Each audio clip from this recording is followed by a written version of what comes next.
पता नहीं राजकुमार अमन करना क्या चाहते हैं।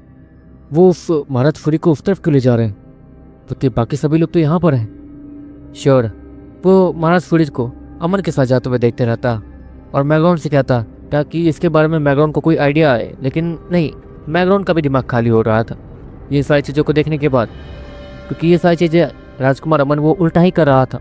लेकिन फिर भी श्योर और मैग्रॉन राजकुमार अमन और उस महाराज फुरी का पीछा करने लगते हैं, जिसके बाद देखते देखते श्योर और मैग्रॉन उन दोनों का पीछा करते हुए वहाँ पहुँच जाते हैं जहाँ पर पहले श्योर और मैग्रॉन को कैद करके रखा गया था।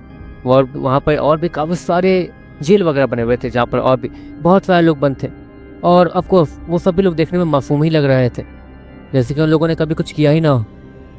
देखते देखते राजकुमार अमन वहाँ पहुँचने के बाद उस सामने वाली दीवार को तोड़ देता। महाराज, जहाँ तक है वो दोनों कमीने यहीं से भागे। वो दोनों पता नहीं कैसे उस छोटे से रास्ते से निकल गए, लेकिन हम लोग उस छोटे से रास्ते से नहीं निकल सकते हैं, तो हमें इतना कहने के बाद राजकुमार अमन उस तरफ महाराज फुरी को इशारा करके कुछ दिखाने लगता है। पर महाराज फुरी वो अपने ध्यान को भटकाते हुए उसी डायरेक्शन में देखने लगता है जहाँ पर राजकुमार अमन उसे देखने के लिए कह रहा था, लेकिन राजकुमार अमन वो अपने चेहरे को नहीं मोड़ता है और वो सीधा उस मैग्मा स्वॉर्ड की तरफ झपट्टा मारता है, जिसके बाद देखते देखते श्योर वो उतना हरा दिखने लगता है। राजकुमार अमन जिनकी ताकत उस महाराज फुरी से काफ़ी ज़्यादा नीचे है, राजकुमार अमन फिर भी इतना बड़ा रिस्क ले रहा था। राजकुमार अमन उस तलवार को पकड़ता और खींचने की कोशिश करता, लेकिन महाराज फुरी का हाथ वो 1 इंच भी अपनी जगह से नहीं हिलता, और महाराज फुरी नॉर्मली उस राजकुमार अमन की तरफ देखते हैं और उसे एक हाथ मार के दूर फेंक देते हैं। अच्छा, तो तुम हो वो धोखेबाज, इतने देर से मुझे धोखे में रखा था और तो और मुझे इतनी देर से धोखे में ही रख रहे थे, मुझे यकीन नहीं होता।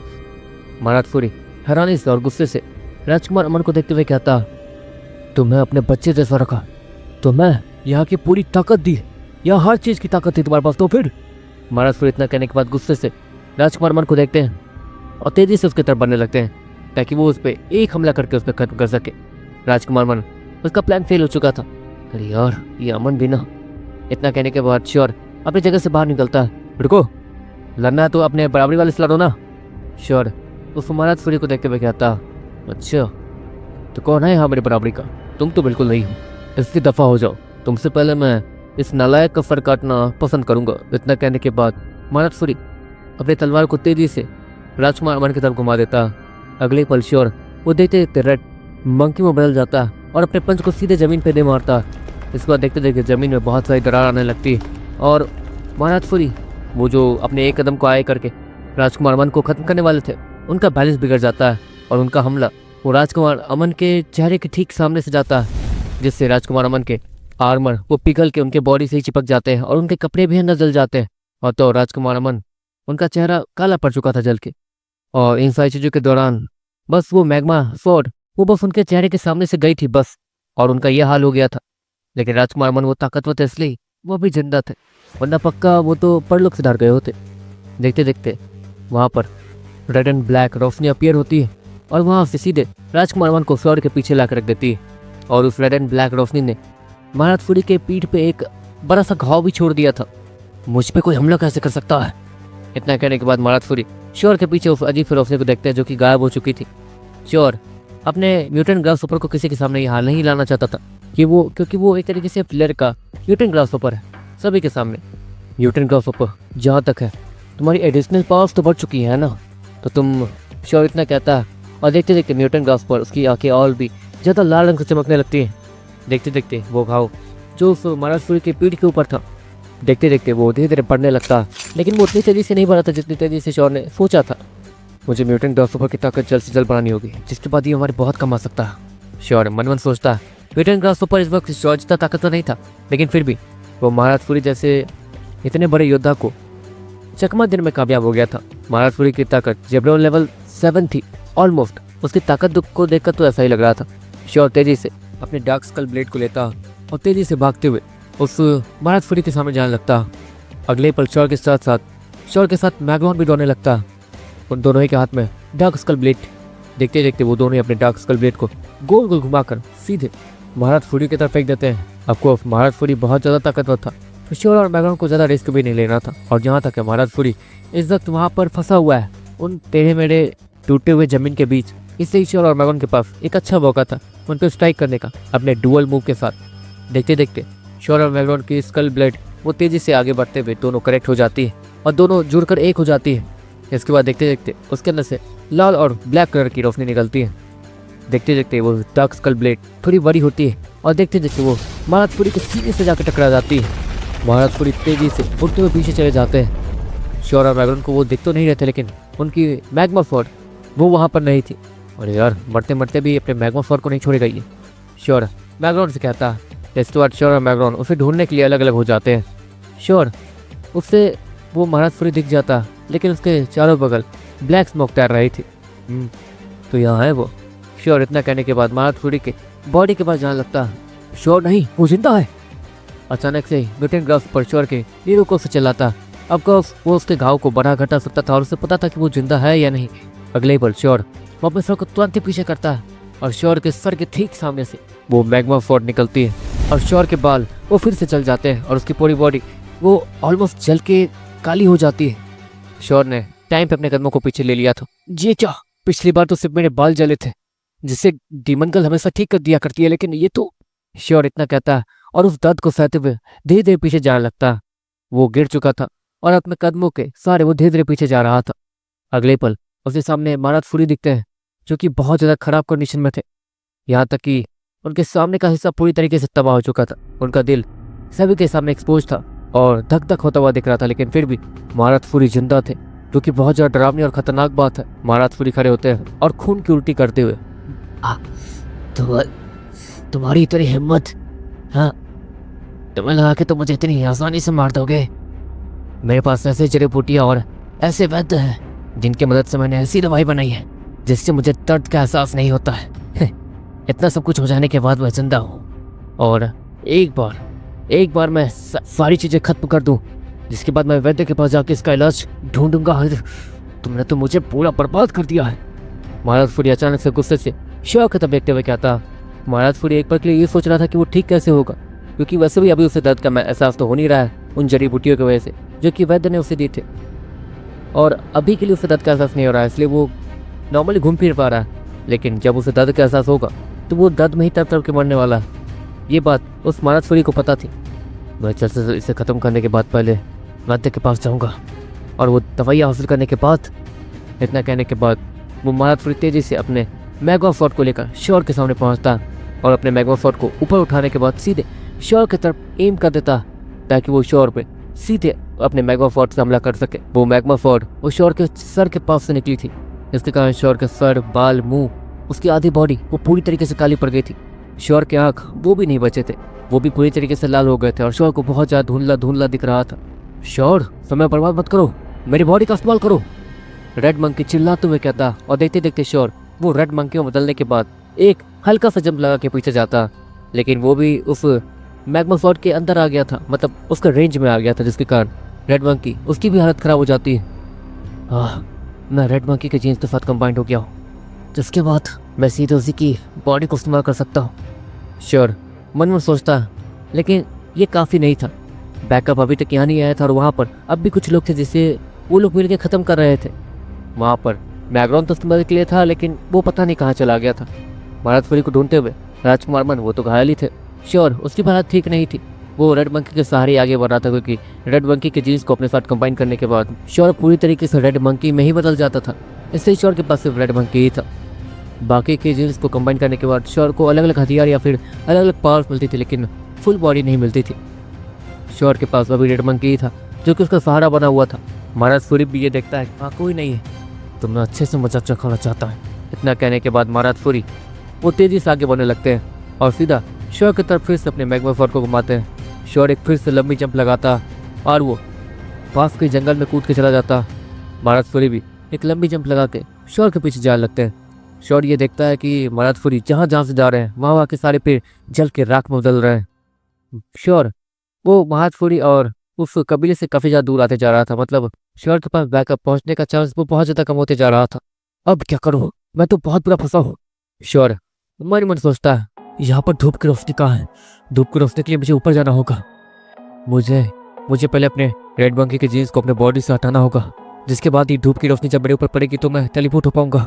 मेरे पास एक यही रास्ता है। एक तो उस कबीले के बाहर आते ही यहाँ पर हम लोग जंगल में गिरे जहाँ पर धूप की रोशनी नहीं थी। और मेरा ये हाल हो गया है, लेकिन मैं अपने असली शरीर में नहीं जाना चाहता हूँ। मुझे बहुत ज़्यादा हो रहा था। श्योर वो मन ही मन सोचता है। श्योर को इतना ज़्यादा दर्द वो आज से पहले कभी भी नहीं हुआ था। श्योर को आज पता चल रहा था कि ताकतवर होने के बावजूद दर्द क्या होता है। श्योर वो हमेशा अपने दम पे ताकतवर तो हो रहा था, अपने दम पे, भले उसे दिव्य पत्थर की वजह से नीरो कोर मिला हो, काफ़ी सारी चीज़ें मिली हो, लेकिन वो ताकतवर अपने दम पे हो रहा था। लेकिन ऐसा दुश्मन का सामना वो पहली बार कर रहा था जिसे मौत का डर ही ना हो। श्योर बस तेजी से आगे भागे जा रहा था। श्योर धूप की रोशनी में तो आ चुका था, लेकिन श्योर के अंदर इतनी हिम्मत नहीं थी कि वो रेड मंकी के जीन्स को अपने से अलग कर सके, क्योंकि श्योर उस दर्द को 1-2 सेकंड के लिए भी नहीं सहना चाहता, जहाँ पर वो ऑलमोस्ट ऐसा था जैसे कि वो कोमा में ही चला गया हो। श्योर ये सब सोचते हुए आगे तेजी से जा ही रहा था। इतने में श्योर ये देखता है कि सामने फिर से अंधेरा जंगल है, जहाँ पर घने पेड़ हैं, जिसके कारण धूप की रोशनी वहाँ पर आ नहीं रही है। अगर मैं यहाँ गया तो पक्का मैं वापस नहीं जा पाऊंगा। अभी के लिए भागते रहता हूँ, कम से कम बचा तो रहूंगा। श्योर हैरानी से कहता है। ऑफकोर्स श्योर इन सारी चीज़ों का सामना पहली बार कर रहा था, जहाँ पर मौत उसके सर के ऊपर नाच रही थी। अगले पल जब श्योर वो धूप की रोशनी से चला जाता तो श्योर की आखिरी उम्मीद भी खत्म हो जाती है। श्योर का बहुत मन था कि वो धरती ग्रह पे वापस चला जाए, जहाँ पर उसे ठीक करने के लिए डीवन गर्ल है। डीवन गर्ल वैसे यहीं पे है, लेकिन श्योर उसे अभी बाहर नहीं बुला सकता है इस हालत में, वरना ये पागल महाराज उसे भी मार देगा, जिसके बाद श्योर को ठीक होने में न जाने कितने समय लगेंगे, और न जाने श्योर इस दर्द को सह भी पाएगा या नहीं उतने समय तक। इस घने जंगल में तो मैगॉन भी हमें नहीं ढूंढ पाएगा उड़ के भी। क्या करूँ? श्योर इतना कह ही रहा था। इतने में अगले पल श्योर कुछ नोटिस करता। श्योर जो रेड मंकी में बदला हुआ था, उसके सीने के आर पर एक जलता खोलता हुआ तलवार उसके सीने के आर पर आ चुका था। इसके कारण रेड मंकी के रूप में जो श्योर था उसे बहुत ज़्यादा गर्मी लगती है। श्योर जल्द से जल्द उस तलवार से दूर होता है, क्योंकि अब रेड मंकी वो खत्म हो चुका था, वो मर चुका था और रिकवरी प्रोसेस में चला गया था। श्योर दूर जाके गिरता है और उसे फिर से दर्द होना शुरू हो जाता है। श्योर उसने आखिरी जब पे अपनी पूरी ताकत लगाई थी और वो सीधा सामने जाके एक पेड़ से टकराया था, जिससे उसके फर से और भी ज़्यादा खून निकलने लगा था। श्योर नीचे गिरने के बाद सामने देखने की कोशिश करता, लेकिन श्योर को सब कुछ धुंधला धुंधला दिख रहा था। श्योर ब्लैक स्नेक के जीन्स को अपने साथ कंबाइन करता, जिसके बाद श्योर की आंखें वो ब्लैक स्नेक में ही बदल जाती और अब श्योर वो क्लियर देख पा रहा था। अगले ही पल महाराज उसे कुछ अजीब सा महसूस होता है। उसके दिल के पास बहुत ज़्यादा तेजी से धक धक हो रहे थे, मतलब जैसे कि उसे कुछ हो रहा हो। अब बहुत देर हो चुकी है, मेरे पास समय नहीं है वापस जाने का और नहीं, लेकिन हाँ इतना समय तो है कि इसे जान से मार के ही मरूंगा। इतना कहने के बाद महाराज अपने मैग्मा फोर्ड को नीचे पटक देता और तेजी से श्योर के तरफ बढ़ने लगता। वो अब उससे हैंड टू हैंड फाइट करने वाला था। श्योर अपने डार्क स्कल ब्लेड को बुलाता ताकि वो उस महाराज से फाइट कर सके, लेकिन श्योर के हाथों में वो डार्क स्कल ब्लेड ठीक से फिट ही नहीं आ रही थी। श्योर का हाथ इतना ज़्यादा जल चुका था, श्योर का हाथ ही दर्द होने लगता, जिसकी वजह से वो अपने डार्क स्कल ब्लेड को नीचे गिरा देता। अगले ही पल महाराज वो श्योर के बहुत ज़्यादा करीब आ जाते हैं। अगले ही पल श्योर वो अपने सारे बीस्टों को बाहर बुला लेता है जो भी उसके नीरो कोर में थे। ब्रिसेन को भी अपने साथ ले आना चाहिए था, श्योर मन मन सोचता है। अब को ब्रिसेन वो बीस्ट है जिसका श्योर उसकी पूरी बॉडी को इस्तेमाल कर सकता है उसके जीन्स को कंबाइन होने के बाद, लेकिन श्योर ने ब्रिसेन को इंसानी रूप में इस वक्त अपने समय में छोड़ रखा है ताकि वहाँ पर अगर कोई परेशानी हो तो वो संभाल ले। वो इंसानी रूप में इस वक्त वहीं घूम रहा था और सभी की मदद कर रहा था बीस्ट बन के। देखते देखते डीमन गर्ल वो बाहर निकलती है और वो उस महाराज पे हमला करने के लिए चली जाती है। डीमन गर्ल नहीं, तुम नहीं। श्योर वो डीमन गर्ल से कहता है, पर क्यों? डीमन गर्ल श्योर से कहती है, तुम्हें कुछ हो गया तो मैं ठीक नहीं हो पाऊंगा, मुझे कुछ हो रहा है। श्योर इतना कहते हुए अपनी जगह पे ही गिर जाता है। डीमन गर्ल ये सब देखने के बाद श्योर के पास तुरंत ही जाती है और उसे हील करना शुरू कर देती है।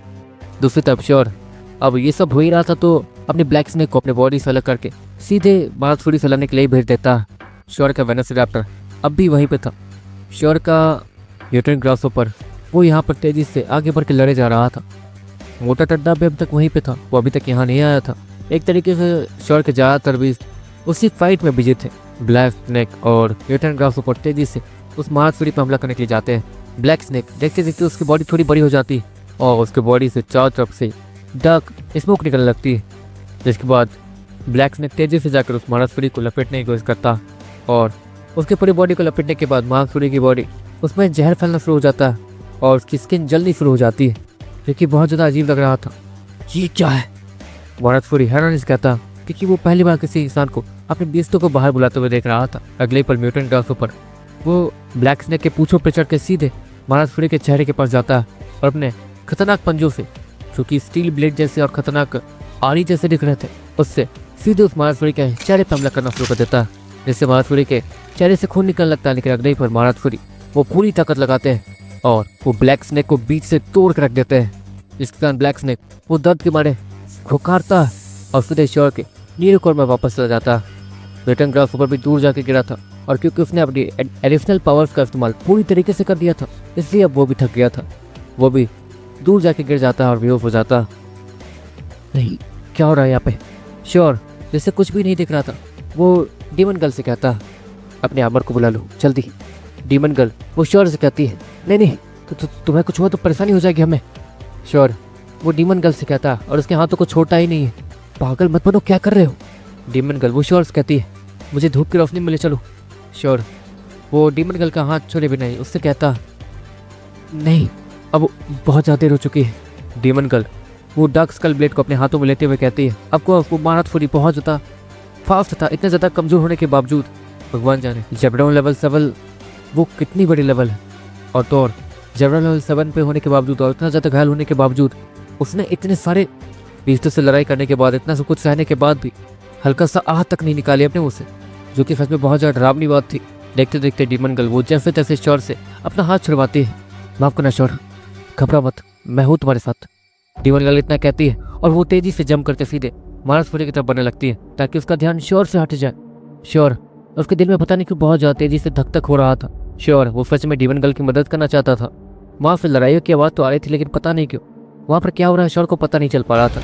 श्योर का ब्लैक स्नेक भी पूरी तरीके से घायल था, जिसके कारण वो उसके जीन्स को अपने साथ कंबाइन करके उसकी ताकत का इस्तेमाल नहीं कर सकता था। श्योर वो अपनी जगह पे खड़ा होता और धीरे धीरे आगे बढ़ने लगता ताकि वो डीमन गर्ल की मदद कर सके। आपको ये बेवकूफ़ी थी, लेकिन फिर भी वो कुछ ना कुछ तो डीमन गर्ल के लिए करना चाहता ही था। डीमन गर्ल वो रेड एंड ब्लैक आर्मर में कवर्ड थी और वो तेज़ी से महाराजपुरी से बचते हुए उस पर हमला कर रही थी। महाराजपुरी अब तक बहुत ज़्यादा कमज़ोर हो चुका था और उसे दर्द भी महसूस होना शुरू हो गया था, इसलिए डीमन गर्ल जैसे तैसे उसके अटैक को डॉज कर पा रही थी। श्योर तुम भाग जाओ, और तुम जिंदा रहोगे तो हम भी जिंदा रह पाएंगे, जल्दी। डीमन गर्ल वो श्योर से कहती है, तो तुम्हारा क्या? श्योर डीमन गर्ल से कहता है, अरे मैं भी भाग जाऊंगी, तुम यहाँ से चले जाओ, बस तुम वहाँ जाने के बाद मैं यहाँ से भाग जाऊंगी, जब तुम वापस आओगे तो मैं वापस तुम्हारे पास आ जाऊंगी, घबरा मत। डीमन गर्ल वो श्योर से कहती है और श्योर वो दिव्य कला का इस्तेमाल करना शुरू करता है ताकि उसके आंखों से वो रोशनी निकले और श्योर सीधे अपने टाइम में चला जाए। जैसे तैसे श्योर बचना तो चाहता था, लेकिन वो डीमन गर्ल के बिना नहीं जाना चाहता था। लेकिन अगर डीमन गर्ल वो उस महाराजपुरी को छोड़ के आई तो श्योर जब तक अपने दिव्य कला को इस्तेमाल करेगा और जब तक टेलीपोर्ट करके जाएगा उतनी देर में तो महाराजपुरी वो श्योर के एक पच में चित्रे उड़ा देगा। वहाँ पर ऐसा सीन हो रहा था। श्योर दिव्य कला का इस्तेमाल फिर भी करता है, लेकिन पता नहीं कि उसकी आंखों में से रोशनी ठीक से निकल नहीं रही थी। मैं इस्तेमाल नहीं कर पा रहा हूँ अपनी दिव्य कला को और ना ही समय में पीछे जा सकता हूँ। डीमन गर्ल हमें धूप में जाना होगा, धूप की रोशनी में। श्योर डीमन गर्ल से कहता, लेकिन डीमन गर्ल इतनी ज़्यादा बिजी थी कि वो श्योर के बात का जवाब भी नहीं दे पा रही थी। डीमन गर्ल वो अपनी पूरी ताकत का इस्तेमाल कर रही थी, तब जाके वो उसे जैसे जैसे डॉज कर पा रही थी उस महाराजपुरी को। भगवान जाने इसकी ताकत कितनी है, इतना ज़्यादा कमज़ोर होने के बावजूद ही है। डीमन गर्ल हैरानी से कहती है। अगले ही पल डीमन गर्ल वो एक गलती करती है और पीछे गिर जाती है।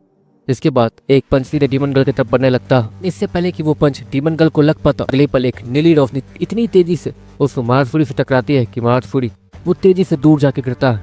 लेकिन दूसरी तरफ वेलोसिरैप्टर जो महाराजपुरी से टकराया था उसका ही सर चकराने लगता है और वो भी अपनी जगह पर गिर जाता है। श्योर वो ये महसूस कर सकता था कि वेलोसिरैप्टर वहाँ आ चुका है और वो भी घायल हो चुका है, और श्योर उससे भी इस तरीके से और ऐसे हालत में महसूस कर उसे भी बुरा लग रहा था। श्योर उसे भी अपने नीरो कोर में वापस ले लेता है। दूसरी तरफ महाराजपुरी वो अब धीरे धीरे खड़ा हो रहा था। ऑफकोर्स उसके अंदर अब जान नहीं बाकी रह गई थी। उसके मुंह से लगातार खून निकले जा रहा था और उससे दर्द बढ़ता हुआ महसूस हो रहा था। मरने से पहले तो तुम्हें तो नहीं छोड़ूंगा। इतना कहने के बाद देखते देखते अचानक से ही महाराजपुरी की आंख वो अजीब दिखने शुरू हो जाती है। ये अपने बीस्तों के जीन्स का इस्तेमाल कर रहा है। डीमन गर्ल इतना कहती है और धीरे धीरे पीछे हटने लगती है ताकि वो श्योर को लेकर वहाँ से भाग सके। श्योर वो डीमन गर्ल को अपने पास आता हुआ महसूस करता। अगले पर डीमन गर्ल वो श्योर को उसका हाथ पकड़ के सीधे धूप की रोशनी में ही फेंक देती है। लेकिन श्योर उसकी बेकार किस्मत जो कि शुरुआत से इसके साथ थी, धूप की रोशनी के बहुत ज़्यादा करीब होने के बावजूद श्योर उस धूप की रोशनी के पास पहुंच नहीं पाया था। श्योर अभी एक पेड़ के छाए के अंदर था। नहीं ये तो डीमन गर्ल हैरानी से कहती है। तो तब महाराजपुरी के हाथ एक अजीब से मॉन्स्टर के हाथों में बदल रहे थे। पीले रंग के बाल उसके पूरे हाथों को घेर रहे थे और उसमें नाखून भी दिखना शुरू हो गए थे और उल्टा महाराजपुरी की ताकत ही बढ़ रही थी। ये आखिर हो क्या रहा? डीमन गर्ल इतना कहती है और धीरे धीरे पीछे जाने लगती है। अगले ही पल डीमन गर्ल कुछ नोटिस करती है। अगले ही पल महाराजपुरी वो डीमन गर्ल को नॉर्मल होता हुआ देखता। अब डर नहीं लग रहा तुम्हें? इतना कहने के बाद महाराजपुरी तेजी से डीमन गर्ल की तरफ बढ़ते हैं और उसके हाथों के जो वो नाखून थे वो पता नहीं कोई सफ़ेद रंग से बहुत ज़्यादा चमचमा रहे थे। ऑफकोर्स उस महाराजपुरी ने इस ताकत को आखिर के लिए बचा कर रखा था। पता नहीं इस ताकत के अंदर क्या था, वो तो डीमन गर्ल को भी नहीं पता। लेकिन अगले ही पल इससे पहले कि महाराजपुरी अपना पहला कदम आगे बढ़ा के तेजी से आगे बढ़ पाता, अगले ही पल उसके कदमों के नीचे एक अजीब सा गड्ढा आ जाता है जिसके अंदर उसके कदम वो फिसल जाते हैं। इसके कारण महाराजपुरी वो उस अजीब से गड्ढे में गिरने लगता है, लेकिन वो तेजी से ही बाहर आने की कोशिश दोबारा करने लगता और वो कामयाब हो जाता। लेकिन अजीब बात थी, उसके टांग जमीन के नीचे कहीं फंसे हुए थे। ये क्या? इतना कहने के बाद महाराजपुरी नीचे देखता है जहाँ पर उसे एक नीली रंग की रोशनी दिखती है जो कि अजीब थी और उसके टांगों को खींचे जा रही थी। स्पेस एलिमेंट, ये कैसे? इतना कहने के बाद महाराजपुरी अपनी पूरी ताकत ला के बाहर निकलने की कोशिश करने लगता, लेकिन इसका कोई फायदा हो नहीं रहा था। अगले पल महाराजपुरी वो स्माइल के साथ अपने वाइट पंजों को तेजी से आगे की तरफ मूव करता, जिसकी वजह से महाराजपुरी के हाथों में जो सफ़ेद रोशनी थी जो कि उसके नाखूनों में थी, वो रोशनियाँ बाहर निकलती और तेजी से डीमन गर्ल और शॉर की तरफ बनने लगती है। दूसरी तरफ शॉर पूरी तरीके से स्ट्रगल कर रहा था धूप की रोशनी को छूने के लिए, लेकिन उससे धूप की रोशनी पता चल ही नहीं पा रही थी कि आखिर वो है कहाँ पे। अगले ही पल वो महाराजपुरी स्माइल के साथ उस सभी को देख रहा था जो कि अब मरने वाले थे। इसने अपने आखिरी हथियार को छिपा के रखा था। डीमन गर्ल हैरानी से कहती है महाराजपुरी का वो आखिरी हथियार जो भी है, वो जो भी बीस है जो कि उसके जीन के साथ कंबाइंड है, वो सच में बहुत ज़्यादा खतरनाक है और अब उनके साथ जो होने वाला है वो डीमन गर्ल सोच भी नहीं सकती है। डीमन गर्ल पूरी कोशिश कर रही थी ताकि वो उस सफ़ेद रोशनी से बच जाए, लेकिन ऑफकोर्स वो सफ़ेद रोशनी इतनी ज़्यादा फास्ट और ताकतवर लग रही थी कि डीमन गर्ल उससे बच नहीं सकती थी।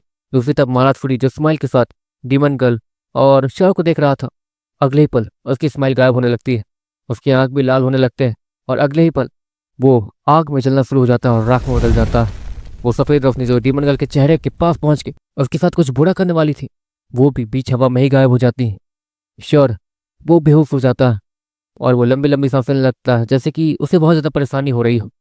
डीमन गर्ल ये देखती है कि मैग्रॉन वहाँ पहुंचकर उसी मैग्मा फोर्ट से उस महाराजपुरी को ख़त्म कर चुका था।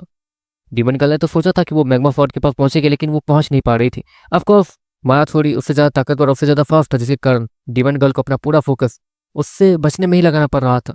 डीमन गर्ल टाइम नहीं वेस्ट करती और सीधे शॉर के पास जाती है और उसे हील करना शुरू कर देती है। मोटा कर अभी शॉर के सर पे आके चढ़ जाता है और उसके सर को टैप टैप करने लगता है ताकि शॉर होश में आ जाए, लेकिन शॉर होश में नहीं आ रहा था। ये ठीक तो हो जाएगा ना मैग्रॉन? वो डीमन गर्ल से कहता है। हाँ लगता तो है। डीमन गर्ल थोड़ा हैरानी से और थोड़ा कंफ्यूज होते हुए कहती है देखो पहले इसे ठीक करते हैं, मेरे हाथ में जो है मैं वो कर सकती हूँ। डीमन गर्ल वो शॉर को देखते हुए कहती है ऑफकोर्स शॉर और डीमन गर्ल की ताकत सेम है, मतलब वो उसे हील कर पाएगी या नहीं ये डीमन गर्ल के ही ऊपर है।